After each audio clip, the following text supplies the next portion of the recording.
Good morning, everyone. Welcome to the August edition of the monthly presentation by the Institute for Historical Study. This month, we are going to be hearing from Anne Harlow on women artists in Berkeley from 1900 to 1920. Anne is a past president of the Institute and is an independent art historian who has been working in East Bay art museums for more than 20 years and is right now working on a dual biography of two artists from the Bay Area. Without further ado, and almost without further ado, please mute yourselves or be muted. And now, without further ado, Anne. Okay, getting ready to share. Share.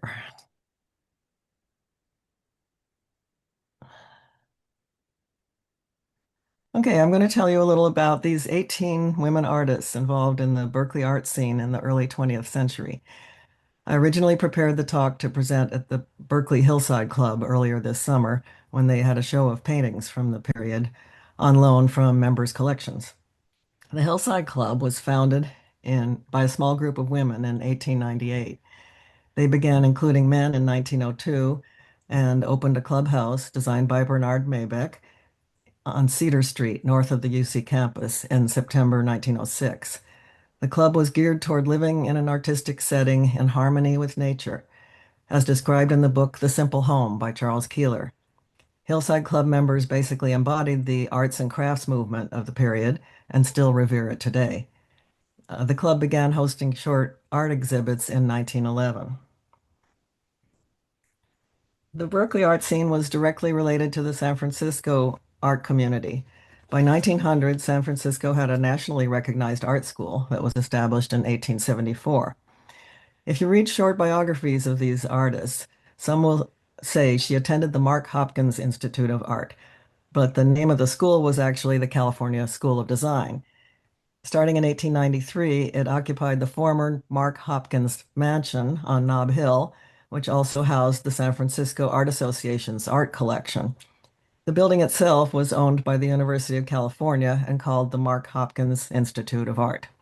So that's where the confusion comes from. I'm not coming in here. It burned down in the fire started by the April 1906 earthquake. It was rebuilt on a more modest scale and renamed the San Francisco Institute of Art. Eventually, it became the San Francisco Art Institute, which went on training artists for decades but closed in 2022. Back to the late 19th, early 20th centuries. Male artists in San Francisco had the Bohemian Club, where they could socialize with successful businessmen who might buy their art. And they tended to have more opportunities to exhibit and sell their work than women. Women were generally taken less seriously as artists. I can't hear. Someone's talking. Someone's not muted. Maybe art was their hobby, but mainstream thinking was that surely they wanted to be married and raising children, not just do art on the side. Not these women, most of them anyway. By the way, Rudyard Kipling visited San Francisco in the late 1880s while he was in his 20s and later wrote about the young women he met there. Quote, "They are original and regard you between the brows with unabashed eyes as a sister might look at her brother. They are self-possessed without parting with any tenderness that is their sex right. They understand, they can take care of themselves, they are superbly independent." End of quote. He also joked that he had fallen in love with at least 8 of them.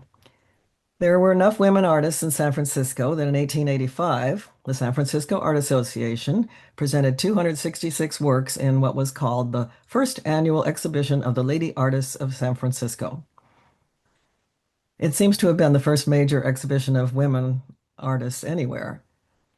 In another pioneering effort, a group of San Francisco women founded the Sketch Club in 1887, 2 years before the Women's Art Club formed in New York. And I don't think there was ever a second or third annual exhibition of the lady artists, but I guess that's what the Sketch Club ended up doing and calling it a Sketch Club annual.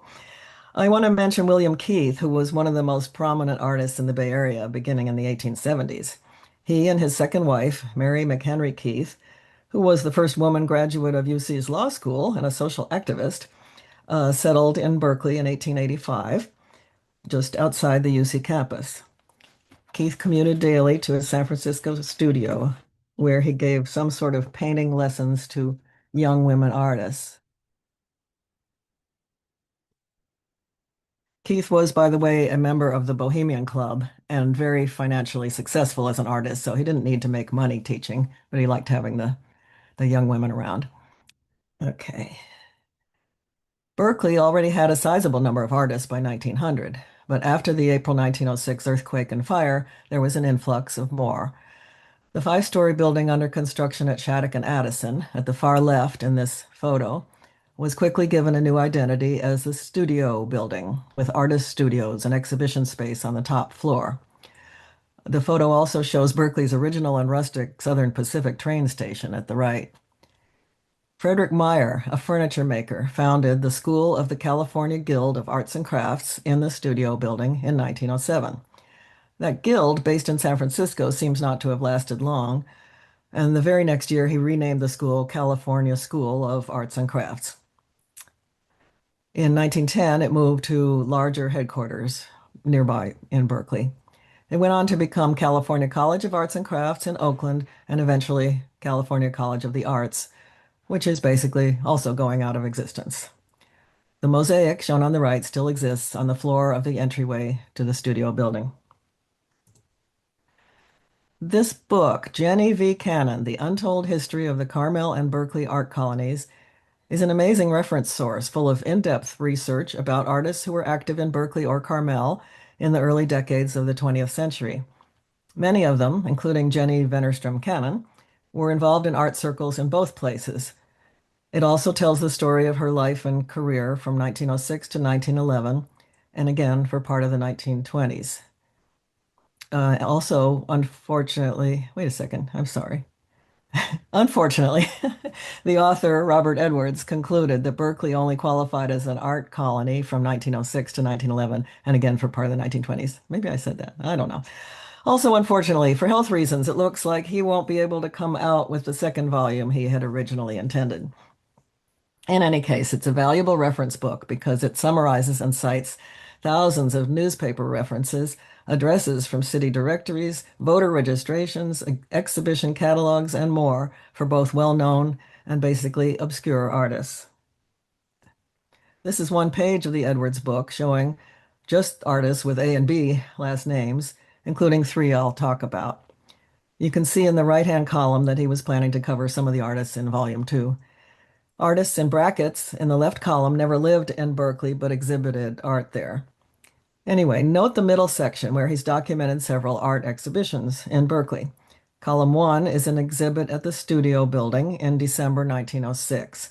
Column 2 is the first annual exhibit of the Berkeley Art Association at First Congregational Church in December 1907. Column 3, with the most X's, is their second annual, a year later. Columns 4 and 7 are Hillside Club exhibits in 1909 and 1911, respectively. 6 and 8 were a commercial gallery on Shattuck Avenue, across from the studio building, called Offield's Temple of Fine Arts. Now I'm going to tell you about each of the women artists in the sequence in which they came to Berkeley. Louise Carpenter is an example of a professional female artist who was exhibiting widely and receiving awards by the 1890s, but whose work is not at all well known today. I couldn't find many illustrations of her work, which is true of most of the artists in this talk. She was born in 1867, reportedly during a buggy ride near Smartsville in Yuba County. Her family moved to Berkeley in about 1885. She studied at the California School of Design, graduating in 1892. While there, she won the Avery Gold Medal for excellence in painting. She had 3 works selected for the World's Columbian Exposition in Chicago in 1893, a remarkable achievement for a woman just out of art school. Her home and studio was at 2525 Hearst in Berkeley as of 1900. She joined the Hillside Club in 1902. In 1907, she was among a group who decided Berkeley needed an art association. They seem to have gone through 3 names quickly: Berkeley Arts and Crafts Society, then Studio Club, and finally Berkeley Art Association.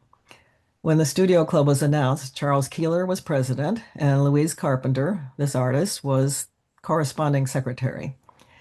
They were planning to have monthly art exhibits in the studio building and also include musicians, writers, and actors. It was limited to 25 members to begin with, and they had to be invited. This exclusiveness did not go over well in the wider community, and the organization changed its name and character twice in 3 years, and then disappeared from newspaper accounts in 1910. But Carpenter went on to co-curate art exhibits at the Hillside Club in 1911, 1914, 1916, and 1917, and she was later active in both the Berkeley League of Fine Arts and the Carmel Art Association. Her early work seems to have been mostly still lifes, but she also did some animal painting and then mostly landscapes. She made several summer trips in the early 1900s to British Columbia, where she painted landscapes, probably including this one of birch trees, and she apparently also painted local indigenous peoples. In 1909, she won a medal at the Alaska-Yukon Pacific Exposition in Seattle. By 1910, she had a second home on the Monterey Peninsula, where she eventually settled permanently. While the painting of birches has a Barbizon school or tonalist feel, this one is more an example of Northern California Impressionism with its brighter palette. Without dates on the paintings or seeing more of her work, we can't tell how her style evolved over time, which will be true of most of the artists we look at. This one does have a place associated with it, though. It's called Carmel House. She died in Monterey in 1963 at the age of 96, one of the longest-lived artists of her generation. But where most of her work ended up is a mystery.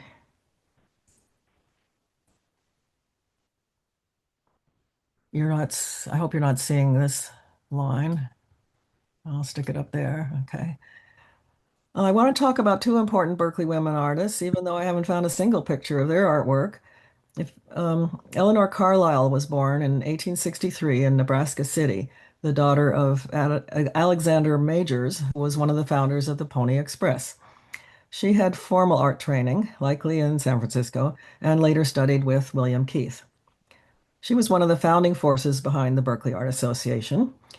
Another one of the founding forces. She served as treasurer, then vice president, and was the driving organizer of its early exhibitions.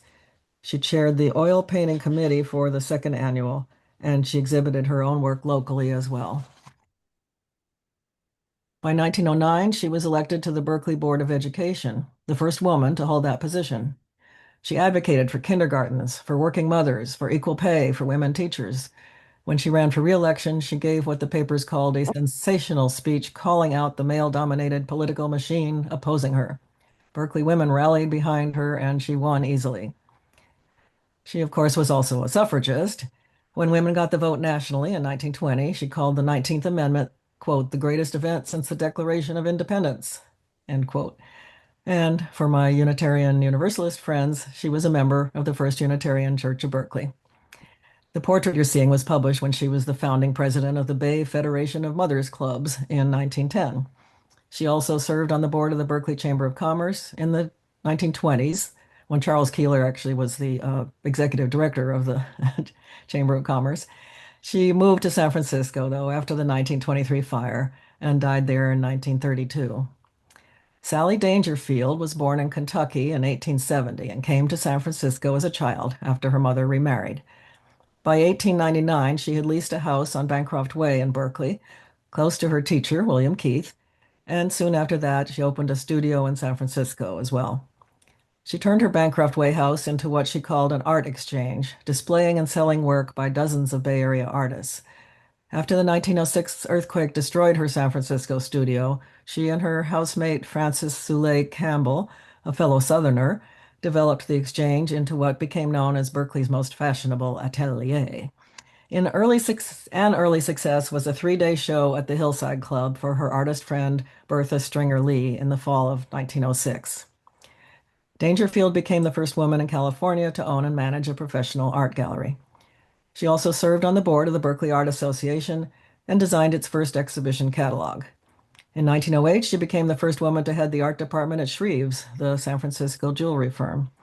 She kept organizing art and crafts exhibitions for the rest of her working life and gave civic club lectures on everything from European art treasures to Navajo weaving. Always unmarried, she moved in with relatives in Marin County by 1930 and died there in 1947.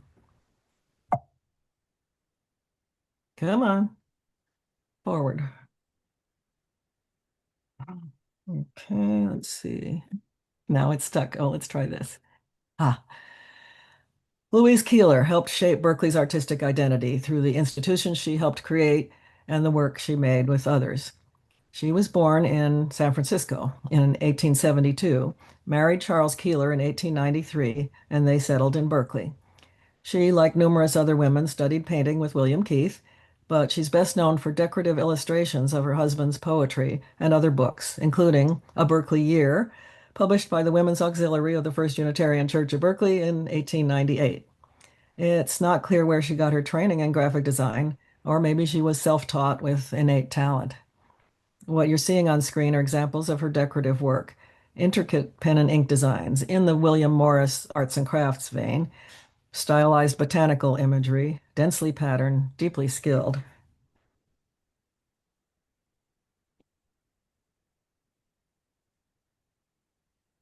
Charles and Louise also collaborated on some arts and crafts furniture. Here's a lovely photograph of the couple. Alas, Louise died in February 1907 at just 35 from complications attributed to overworking to help earthquake refugees. She had always been in pretty frail health, but had born and started to raise 3 children, in addition to all her creative work and her involvement in the early days of the Hillside Club. A newspaper obituary said, "The clubs of Berkeley all knew her as a woman of force and unusual executive ability." Charles was pretty devastated.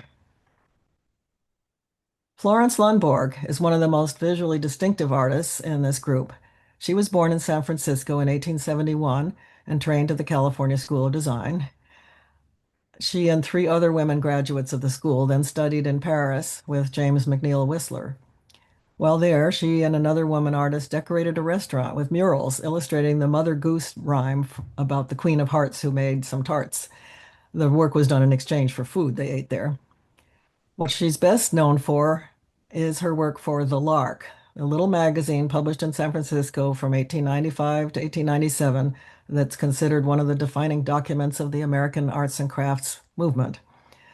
The Lark was edited by Gillette Burgess and published by bookshop owner William Doxey.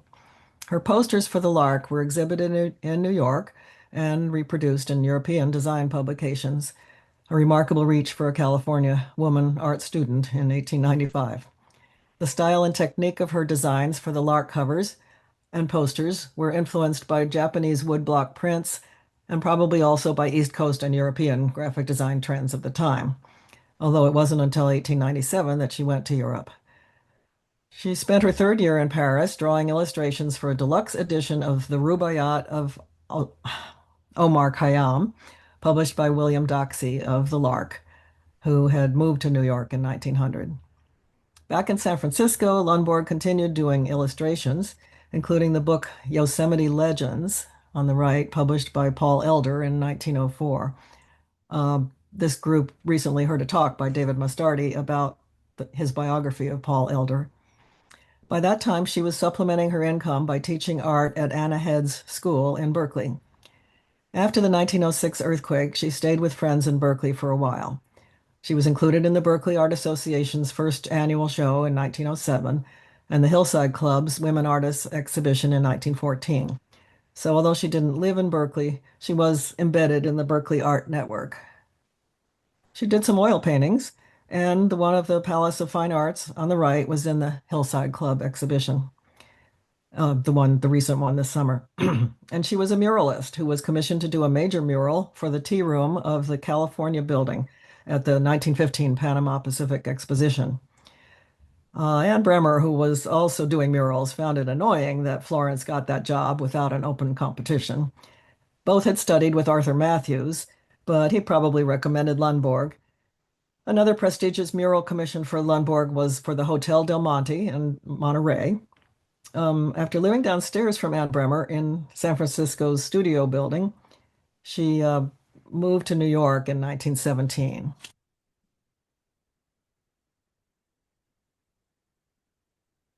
She had an unusually sophisticated grasp of design as a discipline, flattened planes, simplified forms, clear colors, rhythm. Frances Soule Campbell was an Alabama native who studied art in New Orleans and at the Pennsylvania Academy of the Fine Arts. She moved to San Francisco in 1895, and by 1904, she moved in with her good friend Sally Dangerfield, who I'd already mentioned, at 2630 Bancroft Way. They both maintained studios in San Francisco, so they were talked about in newspapers as having fled to Berkeley after the earthquake, but they were already in Berkeley. Frances exhibited portrait miniatures with the San Francisco Art Association from 1900 to 1907.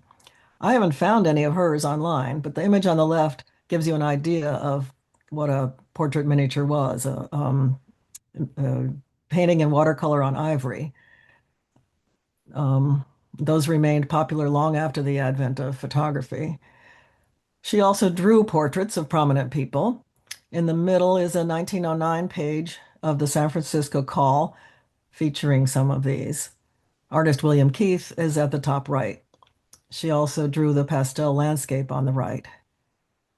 She did artwork for the Overland Monthly, the Courier, a Berkeley weekly, and a magazine called Western Tours. She co-directed a short-lived art school in Berkeley called Associated Studios, then moved to New York in 1910, where she evidently received numerous commissions for painted portraits. She appears in Manhattan censuses for 1920 and 1930, but strangely, no record of her death has been located. Elizabeth Strong has an unusual biography, even by the standards of this group. She was born in 1855, making her older than most of the artists here, and her path to Berkeley was a long one. And she was known especially for painting portraits of dogs. Born in Connecticut and living in Hawaii until she was 3, she mostly grew up in Oakland. She studied at the California School of Design in its early years under Virgil Williams and won gold and silver medals as a student there. She spent the 1880s in Paris studying art, including animal painting, and exhibited in several of the prestigious annual Paris salons. In New York in 1892 to 93, she studied under William Merritt Chase, the most influential American painting teacher of the era. Then it was back to Paris until 1905, when she returned to San Francisco and then Berkeley. She quickly became a popular member of the Berkeley and Carmel art circles. Newspapers called her the Rosa Bonheur of America, after the celebrated French animal painter. She was a co-founder of the Carmel Art Association in 1927. Strong exhibited widely, including at the Mark Hopkins Institute and the California State Fair, as well as at the Berkeley Art Association. She won a silver medal at the Alaska-Yukon Exposition in 1909 for a landscape of the Cragmont Hills of Berkeley. This is another view from Cragmont, which she signed and dated 1918.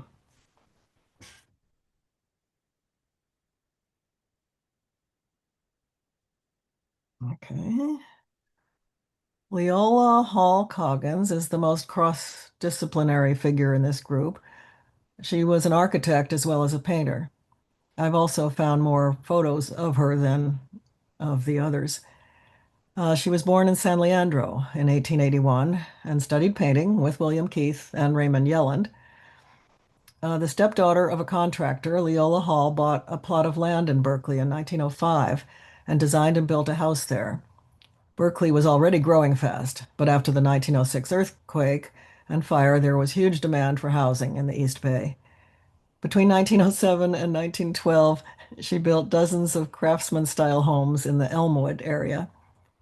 Though untrained in architecture, she designed the houses, purchased the land, supervised construction, and sold the homes herself. The press of the time referred to Hall Coggins as the girl architect. She was in her 20s at the time. The arts and crafts movement made this kind of combined identity possible. The movement's insistence that building, painting, and craft were all expressions of the same aesthetic values, usually tied in with the natural environment, gave Coggins a coherent framework for practicing both. I haven't mentioned, but of course, the natural redwood siding and interior walls, kind of these arts and crafts, these craftsman-style Berkeley brown shingle buildings, was, using nature the way nature comes, not painting it. Okay, In fact, it was apparently crafts, pillow covers, and woodworking, not fine art, that earned her the money for that first home building venture. In 1912, she married Herbert Coggins, and one of her last building projects was the honeymoon home, which she built for them to live in. After that, she focused on painting. She got portrait commissions that included the poet Edwin Markham and Stanford president David Starr Jordan, two of the most prominent people in California public life at the time. She was also an outspoken suffragist, to the point of being arrested while driving the suffragist organizer Margaret Haley to a rally. The charges were later dismissed. Her painting style was influenced by the later work of William Keith. The small illustration of a painting of a sunset behind oak trees at the bottom is by Keith, and the larger sunsets above it are by Leola. Her active life was cut short when she died of a heart condition in 1930, shortly before her 50th birthday. Bertha Stringer Lee trained at the California School of Design under Arthur Matthews, who was also the primary teacher of several other artists in this group. He was the head of the school at the time. He was considered a rather autocratic teacher, and his students tended to absorb both his technical approach and his strong sense of design. Lee worked as a commercial illustrator in the 1890s and early 1900s, contributing to San Francisco magazines and newspapers. Illustration paid, and it kept you visible in the professional art world, while easel painting remained economically uncertain for women. She stayed in Berkeley briefly around 1906 and 1907, displaced like many San Francisco artists. As mentioned earlier, Sally Dangerfield gave her a solo show. After that, she returned to San Francisco and continued exhibiting with the San Francisco Art Association through the 1910s and 20s. This painting by Bertha Stringer Lee is the closest in style to the arts and crafts sensibility of Arthur Matthews and others. A number of local artists did triptychs around that time, probably more influenced by Japanese screens than by the European church triptych tradition. Evelyn Almond Withrow was born in Santa Clara in 1858 and grew up in San Francisco. Her father was a successful businessman, and her mother had family wealth. Evelyn, also known as Eva, studied at the California School of Design. In 1883, after her father had died, she went to Europe with her mother and sister and stayed several years. She settled in Munich, where she associated with an American expat art colony led by Frank Duveneck and Joseph Frank Currier. William Keith had also relocated from San Francisco and Berkeley to Munich at the time and let her use his studio. Her painting on the left looks like a Bavarian scene in the rather dark, moody palette and broad brushwork favored by the Munich school. Her portrait of an old man on the right is very much in the vein of the portraits Keith was painting at the time. The artists of the Munich school admired the 17th century Dutch artist Frans Hals. Eva went on to spend many months in Italy and then got more art training in Paris. She returned to San Francisco in 1887 and was described at the time as the epitome of the self-sufficient new woman, a cosmopolitan professional who ran her own career, attracted a celebrity clientele for portraits, and organized and led San Francisco's women artist community. She won a series of monetary prizes at the California State Fair between 1888 and 1891. In 1892 to 93, she again studied in Paris. William Vickery gave her a solo show of her European work at his gallery in San Francisco and shipped several of her paintings to the Macbeth Gallery in New York. As for Berkeley connections, she bought 2 lots in the Hillside Club neighborhood in 1896. That was useful after the 1906 disaster, when she moved to Berkeley with her mother and sister. She and her sister rented space in the studio building where they held art sales with tea. Many of these artists had tea parties where they sold art. And Eva's sister was a musician.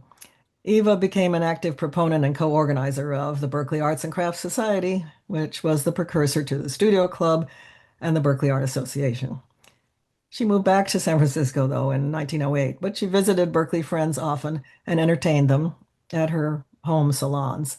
She exhibited 3 times at the Hillside Club and designed costumes for a production at the Greek Theater in 1916.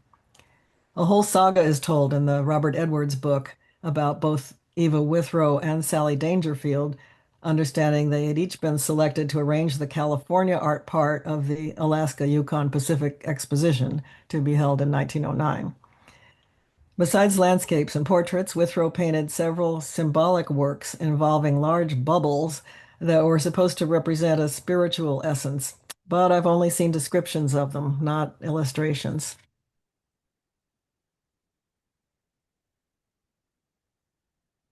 Anne Bremer is a favorite of mine. As Dan mentioned, I'm writing a dual biography of Anne and her cousin and life partner, Albert Bender. The portrait photo of her on the right is by Laura Adams, who studied at the California School of Design along with Anne and several of these others in the 1890s. I'll be talking about Laura Adams later. In the late 1880s, Bremer studied also, or before she went to School of Design, she studied under the well-known still life painter Emil Carlsson, and this painting resembles his style. Carlsson made a derogatory public remark about women art students in general, but Arthur Matthews, the head of the School of Design, came to their defense. Anne was president of the San Francisco Sketch Club and at the time of the 1906 earthquake and led the club's revival afterward. During 1906 to 1907, she lived for a while in Berkeley, taking summer classes at UC and painting East Bay landscapes. Here on the left is her painting of Lake Merritt, a prime example of the tonalism that dominated Bay Area landscape painting in the late 19th and early 20th centuries. Muted to dark colors were characteristic of the movement, creating a moody or mysterious atmosphere. Then on the right is one from after she studied in New York and Paris in 1910 to 11.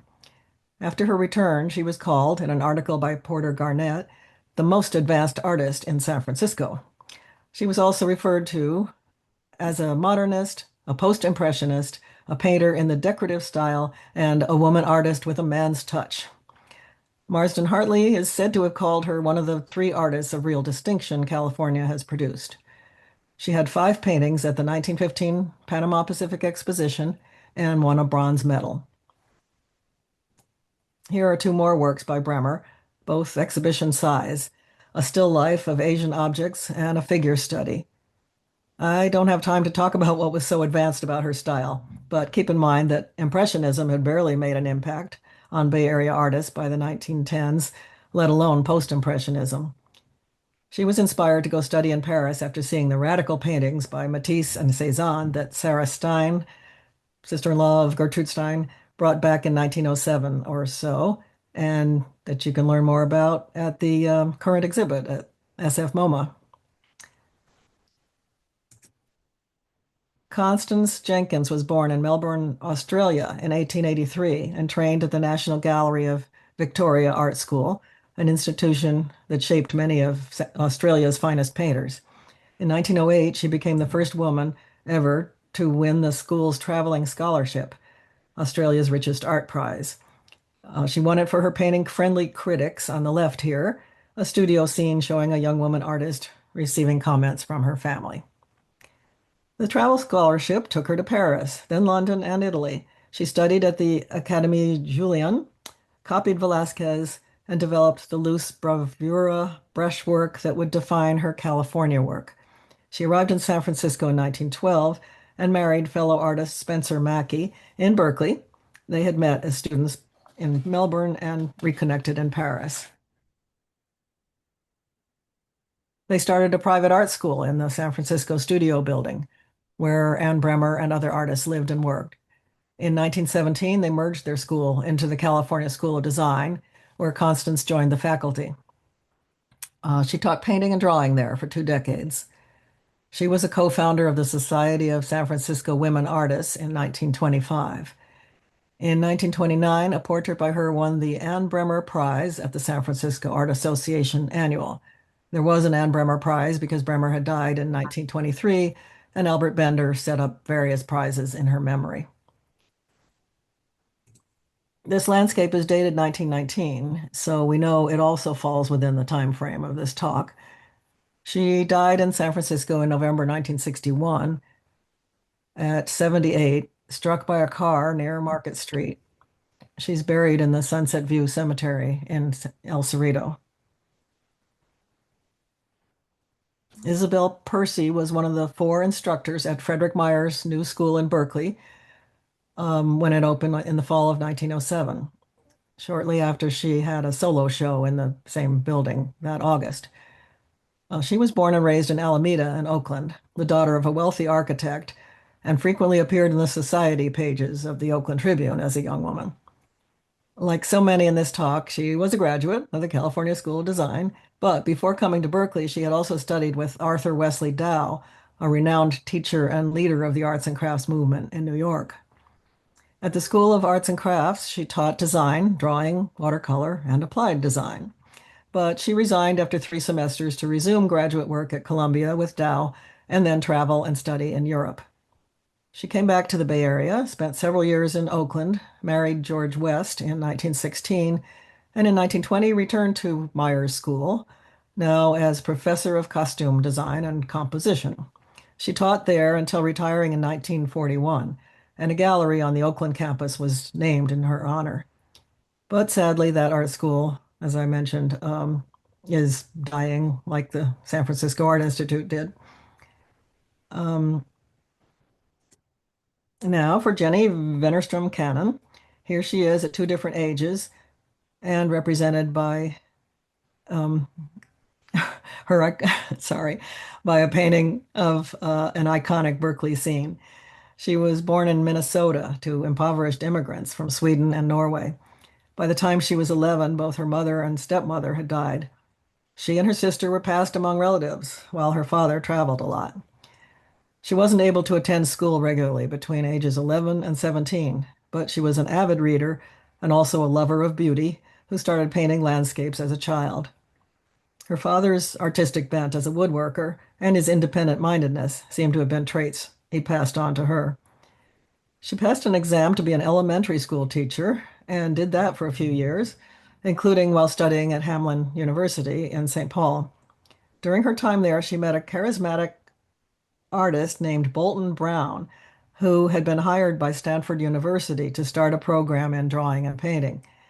He had a big vision for making the department into an innovative art school that inspired Jennie to move to California in 1896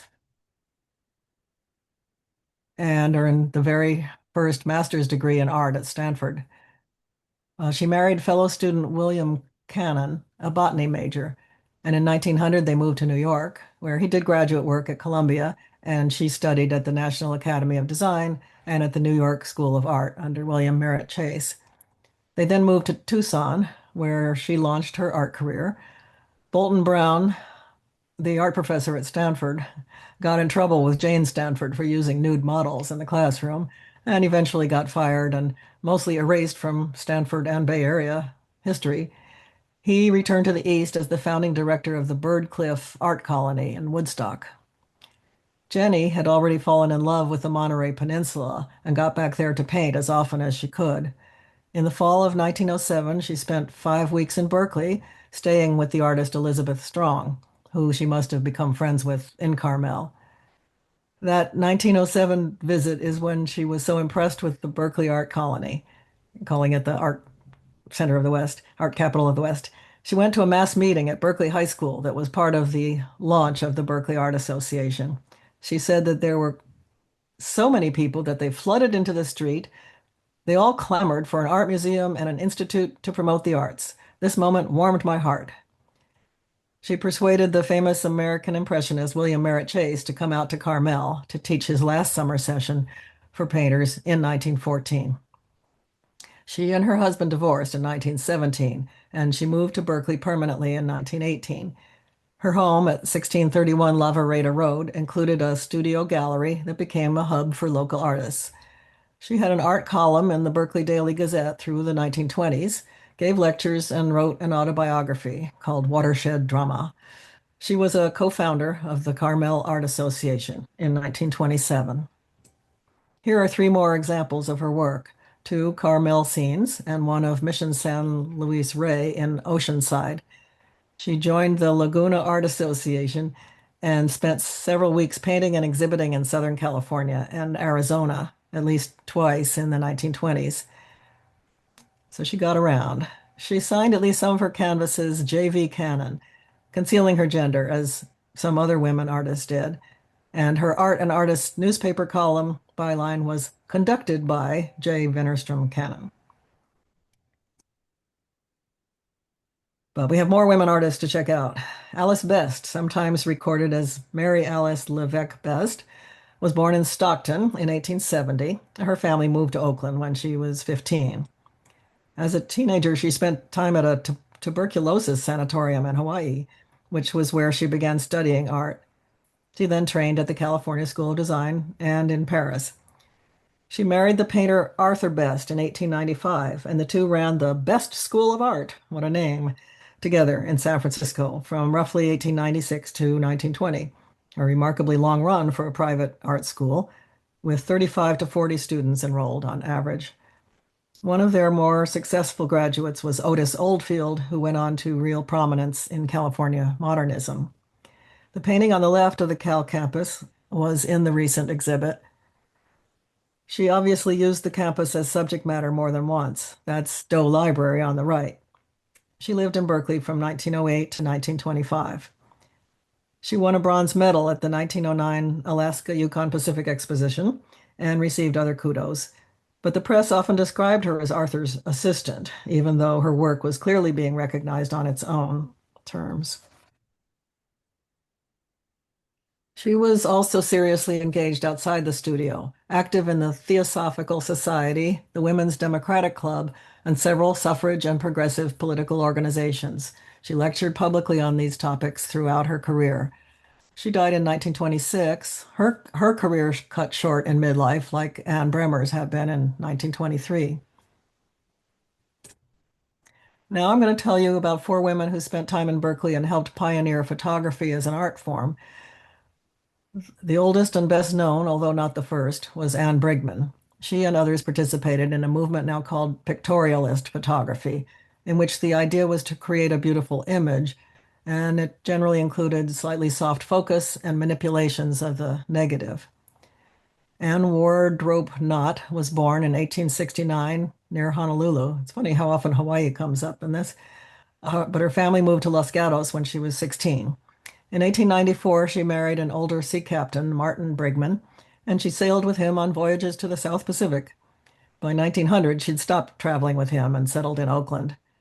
They had no children. She lived in a cabin on 32nd Street with her dog, a dozen pet birds, and occasionally with her mother. She was active in the growing Bohemian community of the East Bay and became close friends with Jack London and Charles Keeler, among others. She took up photography around 1901 and within 2 years had a real reputation. She had a teaching studio in Berkeley that drew university students, exhibited all over California. And in 1902, she wrote a fan letter to Alfred Stieglitz after discovering his magazine Camera Work. Stieglitz was in New York and is well known. He made her an associate of the Photo Secession in 1903, a full member in 1905, and a fellow in 1908. She was the only photographer west of the Mississippi to receive that honor. Her photographs, mostly nude women in landscapes, rugged landscapes, she's written about as staging them mostly in the High Sierra, where she and her friends and sisters would go hiking into the wilderness and take off their clothes and no, and anyway, take pictures. But this could be an East Bay scene. It doesn't look like High Sierra to me. Let's see. Her photographs were exhibited many places, including the Carnegie Institute, the Corcoran Gallery, and internationally. A Kodak competition put one of her photographs, not a nude, on the cover of their 1908 catalog. Let's see. She was a fixture in Berkeley's Bohemian social world. She hosted artist teas. that drew the photographic circle, including Oscar Maurer and the three women I'll get to next. She acted in a Keeler play at the Hillside Clubhouse in 1908, and she performed her own poetry publicly for decades. Not everyone approved of her work with the nudes. There was a big exhibition of arts and crafts, including a large photography section at Eudora Park in North Oakland in 1908, and they, I think, shunted this photo over to a corner, and then and she felt that she was being censored, and she withdrew it in protest. Her later years took her to Long Beach, where declining eyesight pushed her away from professional photography by 1930. She turned increasingly to poetry, and her book Songs of a Pagan was finally published in 1949, the year before she died in 1950 at her sister's home in El Monte at 80. Adelaide Hanscom, later Hanscom Leeson, has one of the most dramatic arcs of anyone in this talk: meteoric early success, a catastrophic loss, and then a genuinely sad final chapter. She was born in 1875 in what's now Coos Bay, Oregon, and her family returned to Berkeley when she was 6 so the children could get a better education. Her father, Harvard educated, became Berkeley's city auditor. She studied painting and design at UC Berkeley in the 1890s, then the California School of Design, though she didn't bother finishing there, having decided the degree itself didn't matter. In private, she learned photography alongside her former classmates Emily Pitchford and Laura Adams Armour, and she's also thought to have picked up printing technique by frequenting Ann Brigman's home. Her first prizes came at the 1901 Channing Club exhibition in Berkeley. By 1903, her work at San Francisco's Third Photographic Salon, including a celebrated portrait of Louise Keeler and her baby, had, in one critic's words, secured her a place among the foremost pictorialists on the Pacific Coast. And that show was also the first time she saw prints by Stieglitz, Edward Steichen, and Gertrude Käsebier in person. But there were these photo magazines that made it possible to see what was going on around the country and world in photography, more so than painting. Then came the project that made her famous, photographic illustrations for a new American edition of the Rubaiyat of Omar Khayyam, published in 1905. It was one of the first books of its kind in America, and it became a sensation. Her hometown paper ran the headline, "The Berkeley Girl Whose Omar Photos Startle the Literary Critics." Alfred Stieglitz named her as an associate of the photo secession that same year and showed her prints in his New York gallery. Then the 1906 earthquake destroyed her studio and every Rubaiyat negative with it.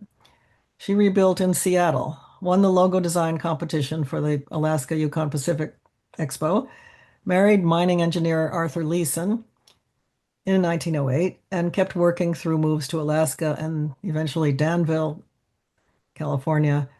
And she eventually published a second illustrated book, Sonnets from the Portuguese, by Elizabeth Barrett Browning in 1916. Her husband enlisted in the Canadian Army in World War I and was killed within weeks of arriving in Europe.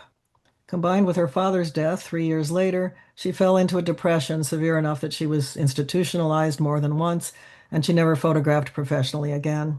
She died in 1931, struck by a hit-and-run driver in Pasadena while stepping off a trolley. So that's 2 women that died that way.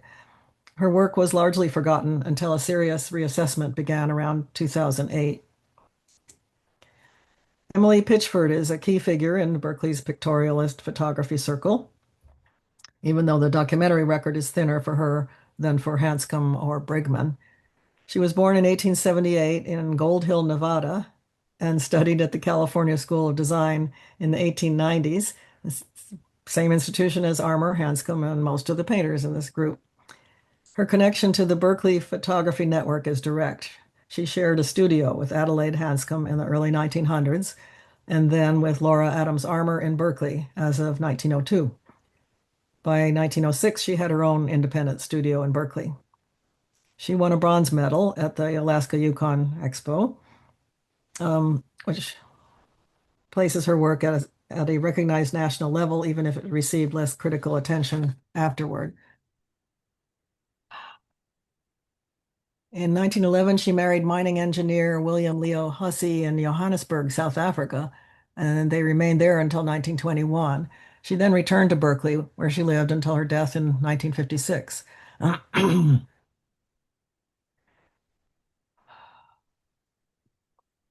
Laura Adams Armour is the most multidisciplinary figure in this group: photographer, painter, author, filmmaker, and ethnographer across a career that spanned nearly 6 decades.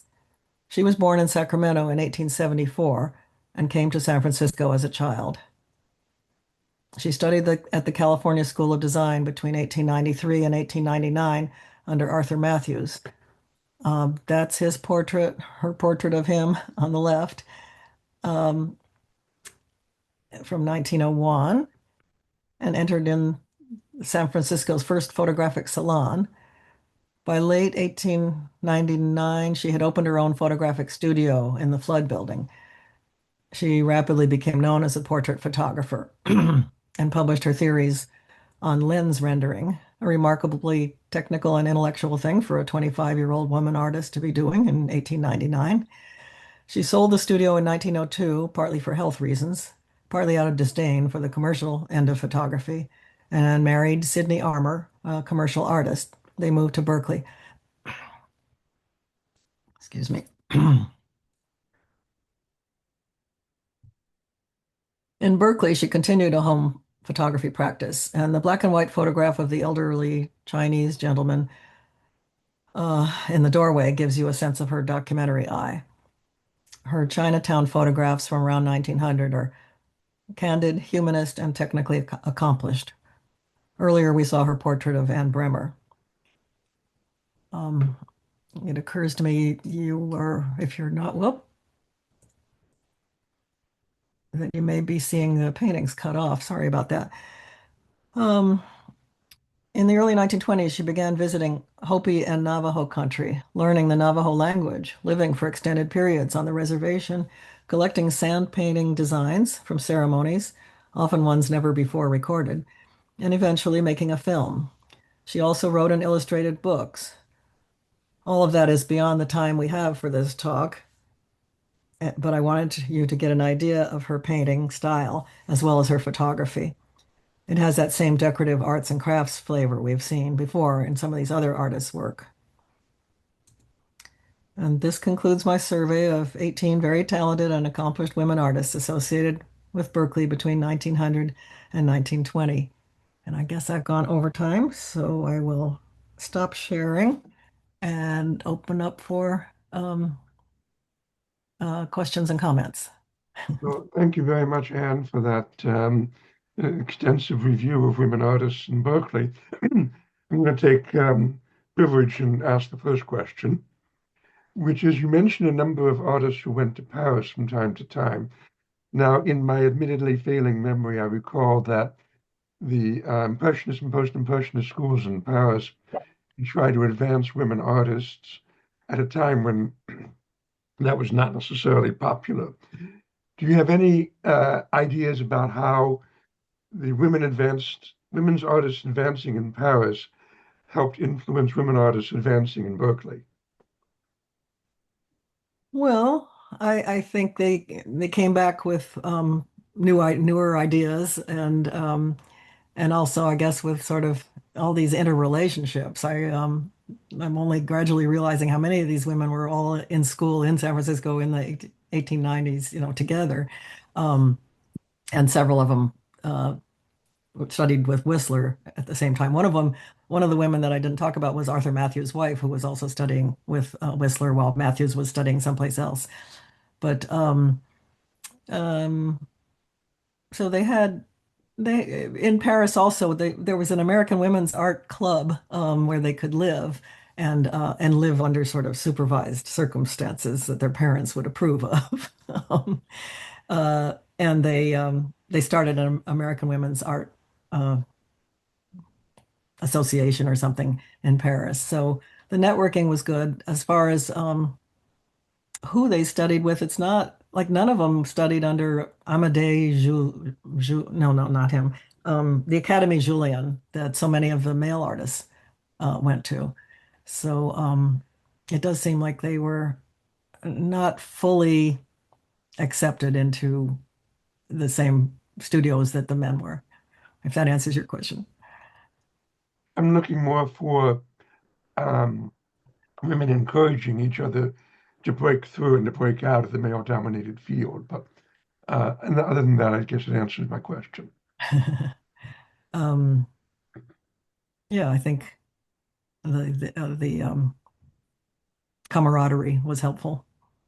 But also, I think some of these women they just started off independent minded and didn't need didn't need men in their lives. Didn't In Anne Bremer's case, it's odd because she and her cousin Albert fell in love supposedly, but they never married. And I figured she, wanted that separate career and resisted the idea of settling down into domesticity. Okay. Anybody else? Remember to unmute yourselves. Right.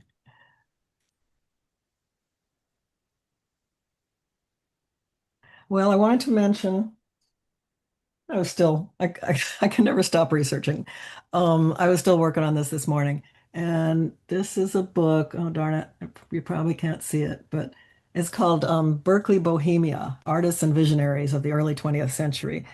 And it has a whole chapter about the pictorialist photographers and a lot about Charles Keeler and probably William Keith. Anyway, it was published was pu- uh, it originated in an exhibit at the Berkeley Historical Society and but was published by Gibbs Smith and can be purchased on the website of the Berkeley Historical Society, berkhistory.org. I got a few people from that side of my life attending today, and a couple people from the Unitarian Church. And I will be putting, or Jim will be putting this up on YouTube, I guess. So a couple of the male artists and figures that you mentioned have streets in Berkeley named after them. There's Keith Street and Keeler Avenue. That's right.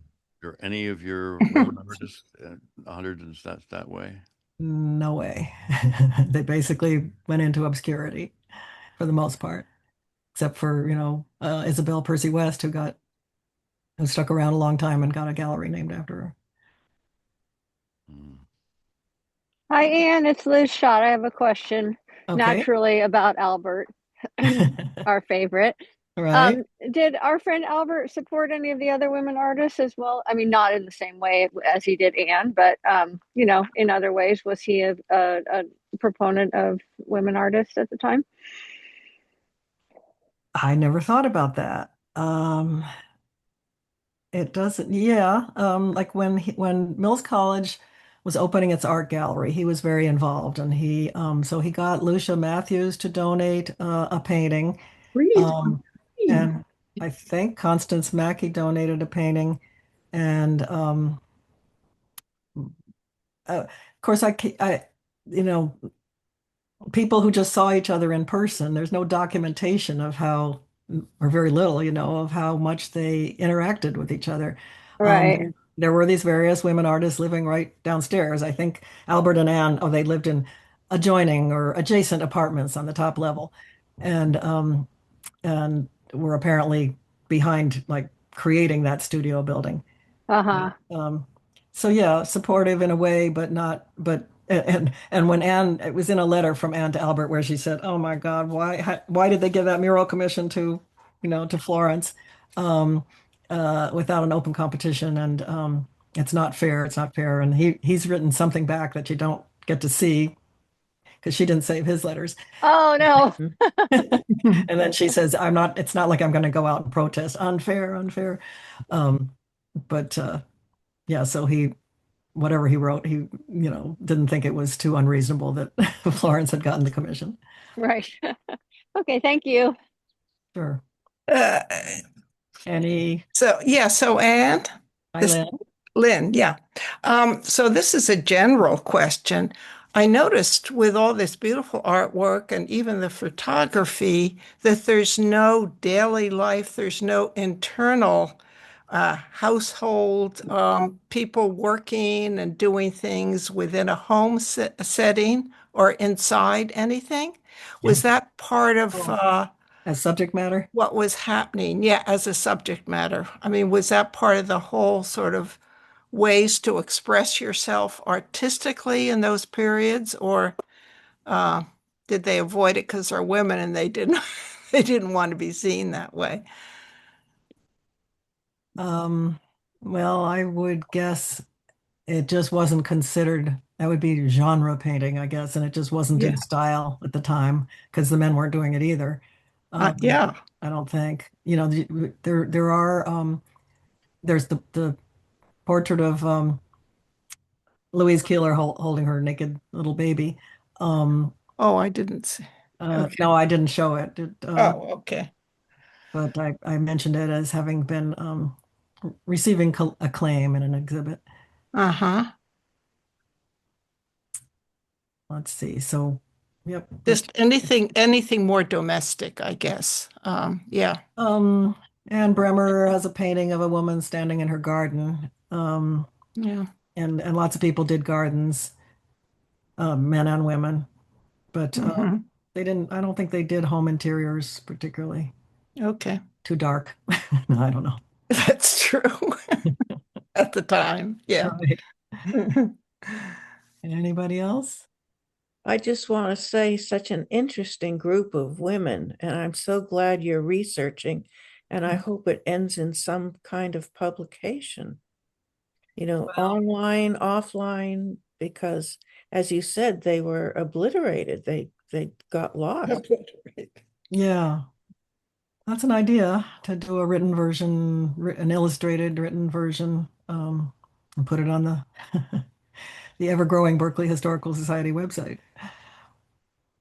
But in a way, it was. I'm sorry I even got myself involved in this because I should be working on my book.